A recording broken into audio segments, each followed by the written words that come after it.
हाय, आपके साथ मैं हूं Surabhi Sharma. India TV YouTube channel subscribe करिए, बेल आइकन दबाएं। नमस्कार, मैं हुसैन रिजवी। पश्चिम बंगाल से इस वक्त की बड़ी सियासी खबर आ रही है। अपने नेताओं पर सीबीआई के एक्शन के बाद ममता बनर्जी अब सीबीआई के दफ्तर पहुंच गई हैं। मुख्यमंत्री ममता बनर्जी के करीबियों पर सीबीआई का एक्शन हुआ है। सीबीआई ने ममता सरकार के मंत्री फिरहाद हकीम समेत 4 नेताओं को हिरासत में ले लिया है। यह कार्रवाई नारदा स्टिंग के मामले में हुई है। मंत्री फिरहाद हकीम के अलावा विधायक मदन मित्रा, पूर्व मेयर शोभन चटर्जी और टीएमसी के नेता शोभन देव चट्टोपाध्याय को सीबीआई दफ्तर लाया गया है। चारों को कलकत्ता में सीबीआई दफ्तर में रखा गया है। इनकी गिरफ्तारी की प्रक्रिया का पेपर वर्क किया जा रहा है। कागजी कार्रवाई के बाद इनकी गिरफ्तारी दिखा दी जाएगी और सभी को अदालत में पेश करके कोर्ट में इनकी गिरफ्तारी की वजह बताकर इनकी रिमांड ली जाएगी। सीबीआई ने इन चारों के घर और दफ्तरों पर आज छापे भी मारे। कुछ दिनों पहले इन चारों के खिलाफ राज्यपाल जगदीप धनखड़ ने प्रोसिक्यूशन की इजाजत सीबीआई को दे दी थी, जिसके बाद आज ये कार्रवाई हुई है।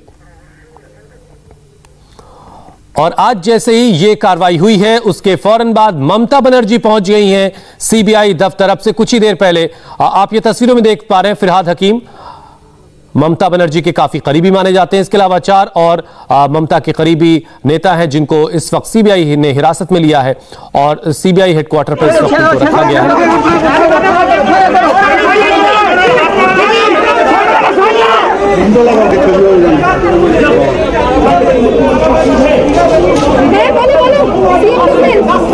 ममता बनर्जी इस वक्त सीबीआई के दफ्तर में मौजूद हैं। फिरहाद हकीम, मदन मित्रा, शोभन चटर्जी और शोभन देव चट्टोपाध्याय, ये 4 लोग हैं जिनको इस वक्त सीबीआई लेकर पहुंची है अपने दफ्तर। और इस खबर के बाद ममता बनर्जी पहुंच गई है सीबीआई दफ्तर।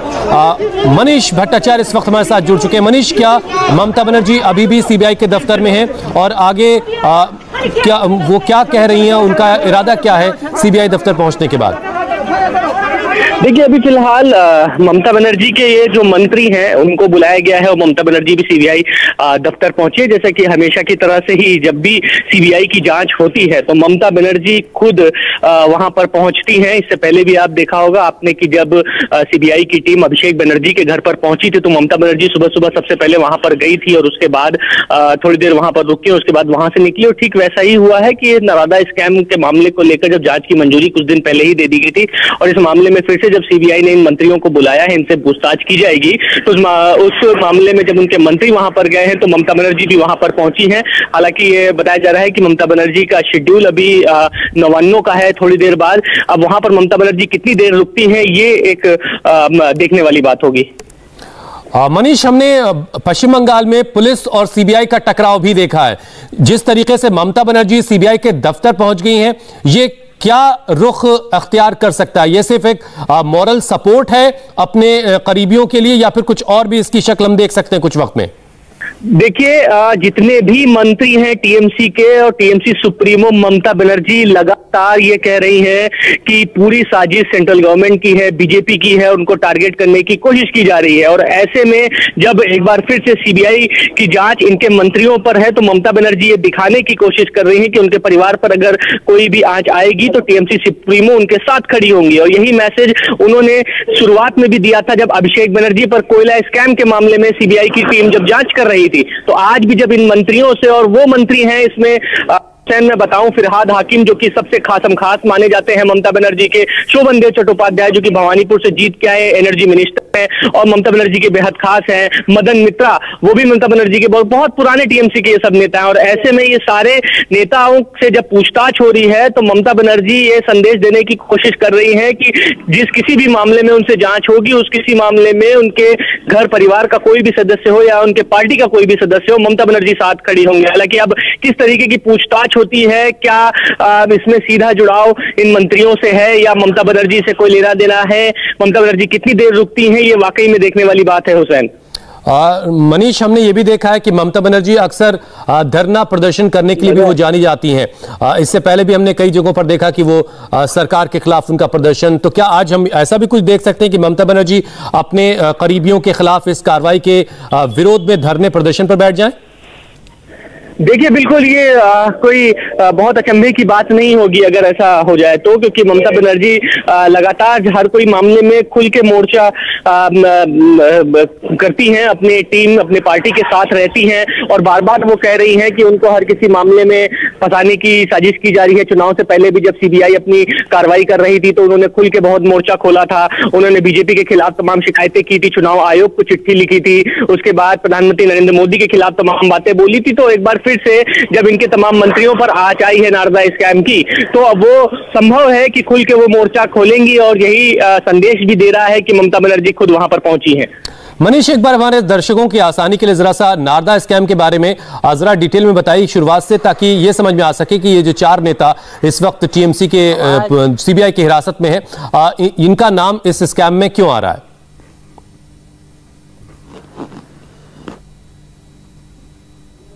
तो मनीष से हम समझेंगे कि आखिर नारदा स्कैम है क्या और क्यों ये 4 जो करीबी हैं ममता बनर्जी के वो इस वक्त सीबीआई के दफ्तर में हैं, जिनको हिरासत में लिया गया है। फिरहाद हकीम समेत 4 नेता हैं जिनको इस वक्त हिरासत में लिया गया है नारदा स्टिंग के मामले में। फिरहाद हकीम, मदन मित्रा, शोभन चटर्जी, टीएमसी के नेता एक और शोभन देव चट्टोपाध्याय, ये सब के सब इस वक्त सीबीआई के दफ्तर में हैं और इन्हीं के लिए ममता बनर्जी भी खुद सीबीआई के दफ्तर पहुंच गई। सूबे के मुख्यमंत्री हैं, वो खुद अगर सीबीआई दफ्तर पहुंच गई तो आप समझिए कि ये कितना अहम है ममता बनर्जी के लिए कि वो उनके 4 लोगों को सीबीआई ले गई है अपने दफ्तर। और ममता बनर्जी एक तरह से मॉरली पूरी तरह से उनके साथ खड़ी है, सरकार उनके साथ खड़ी है। मुख्यमंत्री अगर साथ में है तो मतलब ये कि पश्चिम बंगाल की सरकार जो है वो भी एक तरह से इन 4 लोगों के साथ खड़ी है, यानी फिरहाद हकीम, मदन मित्रा और शोभन देव चटर्जी, ये तमाम लोग जिनको इस वक्त सीबीआई अपने दफ्तर में लेकर के पहुंची है। और अभी भी ममता बनर्जी सीबीआई के दफ्तर में हैं। जो आगे का शेड्यूल है, क्या वो उसको फॉलो करेंगी, जहां कहीं आज जिस कार्यक्रम में उनको शामिल होना है, अभी कुछ वक्त में और अपडेट हम तक पहुंचेगा, वो भी हम आप तक लगातार पहुंचाएंगे। लेकिन ये शुरुआती तस्वीरें इस वक्त हमारे साथ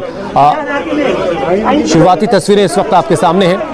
फिरहाद हकीम, मदन मित्रा, शोभन देव चट्टोपाध्याय और शोभन चटर्जी, ये 4 ममता बनर्जी के करीबी नेता जिन्हें नारदा स्टिंग के मामले में सीबीआई ने हिरासत में ले लिया है। राज्यपाल जगदीप धनखड़ ने प्रोसिक्यूशन के इनके खिलाफ सीबीआई को इजाजत दी थी, जिसके बाद सीबीआई का ये एक्शन हुआ। आज ही सीबीआई ने छापे भी मारे हैं और जैसे ही सीबीआई इन 4 को लेकर के अपने दफ्तर पहुंची है, उसके कुछ ही देर बाद ममता बनर्जी सीबीआई के दफ्तर पहुंच गई और ममता बनर्जी अपने जिस अंदाज के लिए जानी जाती हैं कि वो अपने करीबियों के लिए, अपने परिवार के लोगों के लिए जिस तरह से खड़ी रहती है, आज भी वो चीज साफ नजर आ रही है।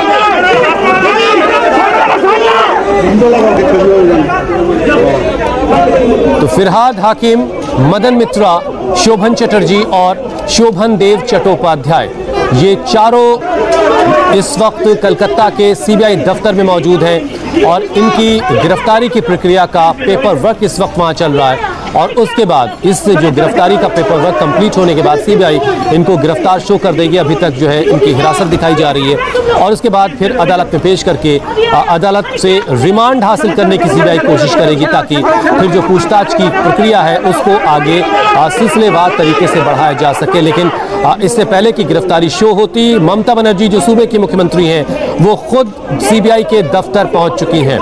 इसका कितना और कैसा असर होगा ये भी समझना बहुत जरूरी है। क्या वो प्रक्रिया पर, जो प्रक्रिया सीबीआई की है, उस पर किसी तरह का असर डाल सकती हैं मुख्यमंत्री रहते हुए?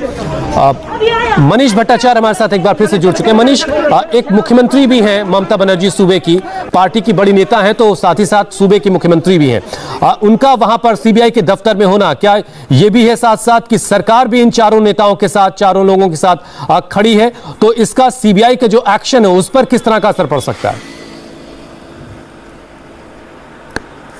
देखिए हुसैन, मैं आपको बताऊं कि कुछ दिन पहले ही इस पूरे जो नारदा स्कैम का जो मामला था, इससे सीबीआई की जांच की मंजूरी गवर्नर द्वारा मांगी गई थी। गवर्नर ने बाकायदा इसकी मंजूरी भी दी और ये लग रहा था कि जो इनके मंत्री हैं, जिसमें फिरहाद हाकिम, मदन मित्रा, शोभन देव चट्टोपाध्याय, ये तमाम लोग कहीं ना कहीं जिनका नाम आया है कथित रूप से, पहले जो टेप में ऑडियो आया था सामने। पश्चिम बंगाल बीजेपी के अध्यक्ष दिलीप घोष इस वक्त हमारे साथ जुड़ चुके हैं। दिलीप घोष जी, ममता बनर्जी के 4 करीबी नेता इस वक्त सीबीआई के दफ्तर में हैं और खुद ममता बनर्जी इस वक्त सीबीआई के दफ्तर पहुंच चुकी हैं और टीएमसी के लोग आरोप ये लगा रहे हैं कि अब ये सब कुछ राजनीतिक विद्वेष के तहत ये सारे कामकाज हो रहे हैं और ममता बनर्जी को काम नहीं करने दिया जा रहा है। नहीं, देखिए, ये प्रक्रिया तो पिछले 5 साल से चल रही है। सुप्रीम कोर्ट में जब उन्होंने गए थे अपील करने के लिए हाई कोर्ट का जजमेंट के खिलाफ, तो वहां हारे उन्होंने और सुप्रीम कोर्ट ने निर्देश दिया कि सीबीआई इसका इंक्वायरी करेगी। वही परंपरा चल रही है, उसमें कई लोगों का नाम है और पूछताछ काफी लोगों की हुई है। और आज शायद जिनको चिट्ठी मिलने के बाद नहीं गए उनको उठाया गया घर से और वो ये प्रक्रिया चालू है कानूनी, इसमें कुछ बोलने का नहीं है। और सीबीआई और सुप्रीम कोर्ट है, बीच में हम क्या बोले। लेकिन चुनाव को पहले भी कुछ लोगों को चिट्ठी आई थी, उस समय बोला गया कि चुनाव को देखकर हो रही है, चुनाव के बाद आया तो फिर बोले प्रशंसा हो रही है। वास्तव में लोकतांत्रिक जो संस्थाएं हैं इनको मान्यता देने की इच्छा यहाँ नहीं है और इन्होंने बोला था कि बिना हमसे पूछे सीबीआई कार्रवाई नहीं करेगी इस प्रदेश में, इस प्रकार भी इनके तरफ से डिमांड आई थी। तो ठीक है, लेकिन हम तो सीबीआई और इसका ऊपर भरोसा, सुप्रीम कोर्ट का ऊपर भरोसा करते हैं। दिलीप घोष जी, बहुत सारे लोग ये भी कह रहे हैं कि जनता को भी ये सारी बातें आप लोगों ने बताई थी, लेकिन जनता का मैंडेट तो ममता बनर्जी के साथ चला गया और अब जो है एक सेंट्रल एजेंसी के जरिए जो है वो आप एक बार फिर से एक तरह से ममता बनर्जी से हिसाब किताब बराबर करने की कोशिश कर रहे हैं। इस आरोप में कितना दम है? नहीं, देखिए, सीबीआई पहली बार ऐसी कर रही है, ऐसा नहीं है। गुजरात में हमारे सरकार की माननीय प्रधानमंत्री जी, माननीय गृह मंत्री जी उस समय वहां सरकार में थे, उनके साथ क्या हुआ था, उनको भी अरेस्ट किया गया था, सीबीआई किया था और मुंबई लेके पूछताछ की 6-8 घंटा हमने सामना किया और कोर्ट से बरी होके निर्दोष प्रमाणित होके हमारे नेता निकल के आए। तो आज जो ऐसा बोल रहे हैं वो जाएं कोर्ट में अपना वक्तव्य रखें, कोर्ट सुनने के लिए तैयार है। और उनके जो अभी मदन मित्र को जो उठाया है, मदन मित्र उनका मंत्री आज नहीं पहले थे, वो मंत्री रहते हुए उन्हीं की सरकार उनको अरेस्ट की थी इस प्रकार शारदा केस में, 1 साल से ज्यादा कोर्ट में थे, जेल में थे। उनके प्रवक्ता है कुणाल घोष, उनको भी टीएमसी सरकार ने अरेस्ट किया था इसी केसों में, तो उस समय कहाँ सीबीआई थी। तो ये जो बड़ा घोटाला 80,000 करोड़ का हुआ है, कितने सारे चिट फंड का, लाखों लोग प्रभावित है, उसका सच्चाई सामने आना चाहिए। और जबकि सुप्रीम कोर्ट देखरेख कर रही है, भरोसा रखना चाहिए हमको। दिलीप घोष जी, ममता बनर्जी खुद इस वक्त सीबीआई दफ्तर पहुंच गई, आपको लगता है कि इससे सीबीआई का जो एक्शन है उस पर कुछ असर पड़ सकता है? नहीं, ये तो कई प्रकार बातें होती है प्रभावित करने की, लेकिन चिंता दूसरी होती है। पिछले बार जब उनके नेताओं को अरेस्ट किया था सीबीआई ने, हमारे पार्टी ऑफिस में और जगह जगह तोड़फोड़ और आक्रमण हुई। इस बार भी अराजकता निर्माण करने के प्रयास होगी। मुझे लगता है मुख्यमंत्री इसी मंसूबे से निकले हैं, इसी बात की चिंता है। अभी तो चुनाव परवर्ती जो हिंसा है उसका घाव सूखा नहीं है, हजारों लोग अभी बाहर हैं, लॉकडाउन लगी हुई है, लेकिन लॉकडाउन के अंदर देखिए भीड़, रास्ता जाम करके रास्ता अवरोध किया गया, यहाँ भीड़ किया जा रहा है, कोई कानून व्यवस्था नहीं, पुलिस कुछ नहीं कर रही है। तो इसकी चिंता है, कानून व्यवस्था हाथ में लेकर अराजकता निर्माण करने की जो चेष्टा हो रही है, उससे बंगाल की हालत बिगड़ेगी। दिलीप घोष साहब, बहुत बहुत शुक्रिया, आपने हमारे लिए वक्त निकाला। मनीष भट्टाचार्य हमारे साथ लगातार जुड़े हैं। मनीष, आप नारदा स्टिंग के मामले में की डिटेल बता रहे थे हमारे दर्शकों को, जरा शुरुआत से बताइए तफसील से कि कैसे कैसे ये मामले में जांच आगे बढ़ी है और अब इसकी जांच की आंच जो है वो फिरहाद हकीम समेत ममता के 3 और करीबियों तक पहुंच गई है। देखिए, ये पूरा स्कैम में हुसैन मैं आपको बताऊं 2016 का जब विधानसभा चुनाव हुआ था उस वक्त ये सामने आया था।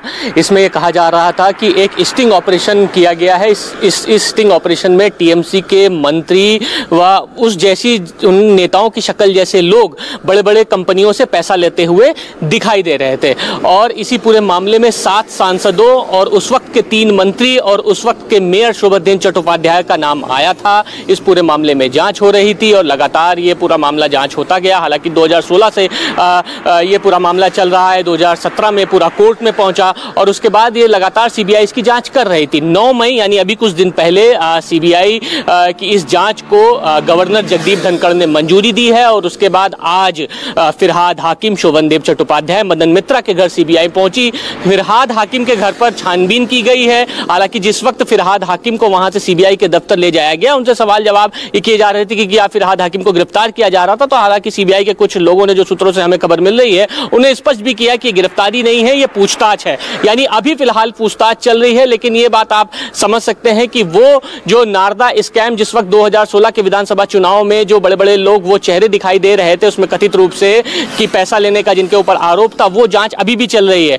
और यह भी माना जा रहा है कि नारदा स्कैम के साथ साथ शारदा चिटफंड का जो घोटाला है, जिसमें बड़े बड़े नेताओं का नाम है, उस मामले में भी इनसे पूछताछ की जा रही है। और यही वजह है कि इन तमाम मंत्रियों को सीधे तौर पर सीबीआई ने बुलाया है और वहां से पहले घर में इनकी छानबीन हुई है, उसके बाद सीबीआई की टीम इनसे पूछताछ करने पहुंची है। और ऐसे वक्त पर जब इन तमाम नेताओं से पूछताछ हो रही है तो ममता बनर्जी भी वहां पर पहुंच गई हैं, पश्चिम बंगाल की मुख्यमंत्री। तो ये पूरा सिनेरियो आप समझ सकते हैं कि किस तरीके से पुराना मामला है और उस मामले में अब दर बदर उसमें जो एजेंसियों को जो कहीं कुछ ना कुछ क्लू मिले हैं, उसके आधार पर इनसे पूछताछ की जा रही है। मनीष, जरा जल्दी से ये भी बता दीजिए, फिर हम दर्शकों को कुछ अहम जानकारी इस केस से जुड़ी देंगे।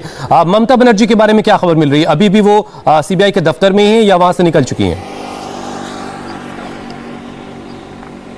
देखिए, ममता बनर्जी का जो कन्वॉय है वो सीबीआई के दफ्तर की तरफ जरूर गया था। हालांकि जो उनका हर रोज का जो शेड्यूल है वो 11 बजे के बाद नवान्नों का होता है। चूंकि लॉकडाउन लगा है, इस वजह से बड़ी मात्रा में अधिकारी वहां पर नहीं होंगे। अब वो नवान्नों जाएंगी या फिर सीबीआई के जहां पर मंत्रियों को बुलाया गया वहीं पर रहेंगी, ये अभी अहम होगा। हालांकि अभी उनका कन्वॉय वहां से नहीं निकला है। चलिए इंतजार करते हैं कि अगला कदम ममता बनर्जी का क्या होगा। उस बीच हम जरा दर्शकों को बताते हैं कि नारदा स्टिंग स्कैम है क्या, ये पूरा मामला क्या है, ये हम बताएंगे दर्शकों को। फिलहाल एक छोटा सा ब्रेक लेते हैं, ब्रेक के बाद कुछ और अपडेट के साथ हम फौरन लौट रहे हैं इसी बड़ी खबर। और इस वक्त की सबसे बड़ी खबर यह है कि टीएमसी के 4 नेताओं को सीबीआई ने गिरफ्तार कर लिया है।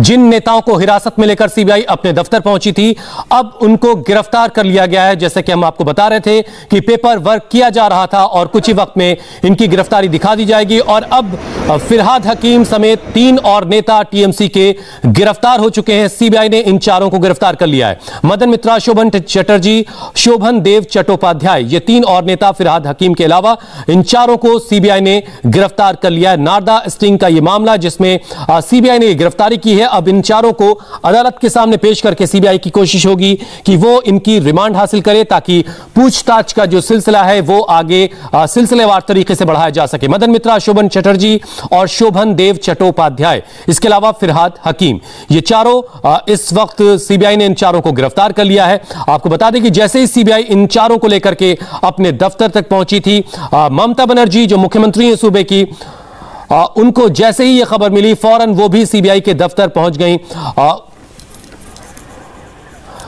टीएमसी नेता सौगत राय इस वक्त हमारे साथ जुड़ चुके हैं। सौगत राय साहब, 4 नेता आपके गिरफ्तार हो चुके हैं। ममता बनर्जी क्या अभी भी सीबीआई के दफ्तर में ही है? अगला कदम आप लोगों का क्या होने जा रहा है?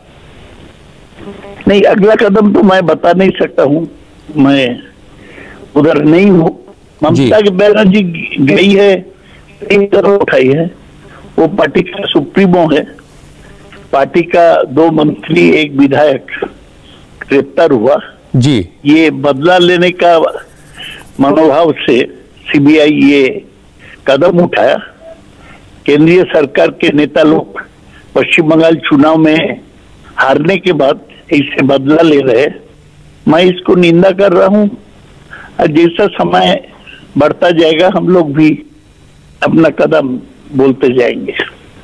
सौगत राय साहब, ये सीबीआई की सामान्य प्रक्रिया का हिस्सा है सिर्फ, या चुनाव के बाद आप इसमें कुछ और भी रंग ढूंढ रहे हैं? बदला लेने का ये तो बहुत पुराना केस है। अचानक इस समय क्यों लिया? चुनाव में है, अमित शाह तो बाहर नहीं निकल रहे, वो कराया। आप ये कह रहे हैं कि ये बदला लेने की का एक तरीका है, एक सेंट्रल एजेंसी के जरिए। मैं 2 बार कह चुका हूं, और क्या। तो फिर अब आप लोग इसके खिलाफ कैसे आवाज उठाएंगे? वो तो बाद में बताया जाएगा, एक बार सब बोला जाता है क्या? बहुत बहुत शुक्रिया सौगत राय साहब हमारे साथ जुड़ने के लिए। तो टीएमसी नेता सीधे ये आरोप लगा रहे हैं कि बदला लेने का एक तरह से काम किया गया है सेंट्रल एजेंसी के जरिए। तो सीबीआई ने 4 नेताओं को गिरफ्तार कर लिया है। मदन मित्रा, शोभन चटर्जी, शोभन देव चट्टोपाध्याय और फिरहाद हकीम, 2 मंत्री और 2 नेता टीएमसी के इस वक्त गिरफ्तार हो चुके हैं। 2017 का यह पूरा मामला है। नारद न्यूज ने एक स्टिंग ऑपरेशन किया था, काम करने के बदले में घूस लेने का आरोप था। टीएमसी के 7 सांसदों पर उस वक्त सवाल पैदा हुए थे। बीजेपी नेता रूपा गांगुली इस वक्त हमारे साथ जुड़ चुके हैं। रूपा जी, टीएमसी के 4 नेताओं की गिरफ्तारी हुई है। अभी हम सौगत राय से बात कर रहे थे, वो ये साफ साफ आरोप लगा रहे हैं कि ये बदले की राजनीति के तहत काम किया जा रहा है। देखिए, मैं आपको यही कहना चाहूंगी कि आइन देश में जो बनेगा वो तो नेता मंत्री और साधारण आम जनता के लिए अलग नहीं बनेगा ना। आइन की तरह ही चलेगा। अब सीबीआई क्या इन्वेस्टिगेशन कर रहे हैं, कितने सालों से ये चल रहा है, अब इलेक्शन बीच बीच में आ जाता है तो ये झंझट कितना दिन तक चलेगा। देखिए, ये उन लोगों के लिए भी अच्छा होना चाहिए कि वो लोग अगर गलत नहीं किए हैं तो ये केस निपटा जाए, केस पता तो चले लोगों को कि उन्होंने अगर नहीं किया है कुछ गलत काम। शारदा है, रोज वैली है, नारदा है, कितना सारा स्कैम है पश्चिम बंगाल के लोगों के बारे में, ये टीएमसी के लोगों के बारे में, ये जिनके बारे में क्यों ना हो। ये केस को अगर आप समाप्त नहीं करेंगे तो ये सीबीआई पर ही आप कसौट डालेंगे। सीबीआई जानता है क्या केस कहां तक पता चला, क्या प्रूफ इनके पास है, और जो कन्विक्ट है, जो जिनके ऊपर आरोप है, वो जानते हैं कि जितने बार बुलाते हैं जाते हैं कि नहीं, और जाके क्या जवाब देते हैं। कोई ठीक है रूपा जी, आप ये कह रही हैं कि ये सामान्य प्रक्रिया है, लेकिन लॉकडाउन के वक्त में, ऐसे वक्त में जब पश्चिम बंगाल में कोरोना बहुत तेजी से फैल रहा है, 2017 का मामला, तो क्या कुछ वक्त के लिए सीबीआई का ये एक्शन रुक करके लॉकडाउन के बाद होता? ये सवाल भी कुछ लोग पूछ रहे हैं। इतनी जल्दीबाजी क्या थी? देखिए, अभी मुझे नहीं पता। देखिए, जब इलेक्शन आता है तो तब बोलता है इलेक्शन है, अभी क्यों? अब नहीं होता है तब बोलता है कि इतने दिन क्या सीबीआई सो गए हैं। तो ये इन लोगों के अलग अलग भाषा। और मुझे यहाँ पे किसी को बोलते हुए सुना कि विंडिक्टिव पॉलिटिक्स है। ये किसी और ने बोला है कि पूरे बंगाल के जनता का ऊपर ये आरोप है। तो पूरे बंगाल रूपा जी, बहुत शुक्रिया, वक्त इतना ही था। आप कह रही हैं कि ये सीबीआई अपने सामान्य तौर पर जो कामकाज करती है उस कामकाज के तहत वो इसकी ये कार्रवाई है। बहरहाल टीएमसी के 4 नेताओं को सीबीआई ने इस वक्त गिरफ्तार कर लिया है। इस खबर पर और अपडेट लगातार हम आपको देते रहेंगे। फिलहाल रुक रहे हैं एक छोटे से ब्रेक के लिए। ब्रेक के बाद तबाही के महातूफान टाउटे पर पूरा अपडेट आपको देंगे। हाय, आई एम सुरभि शर्मा। खबरों से अपडेट रहने के लिए India TV YouTube channel subscribe करिए, साथ में बेल आइकन जरूर दबाएं। जुड़े रहें इंडिया टीवी के साथ।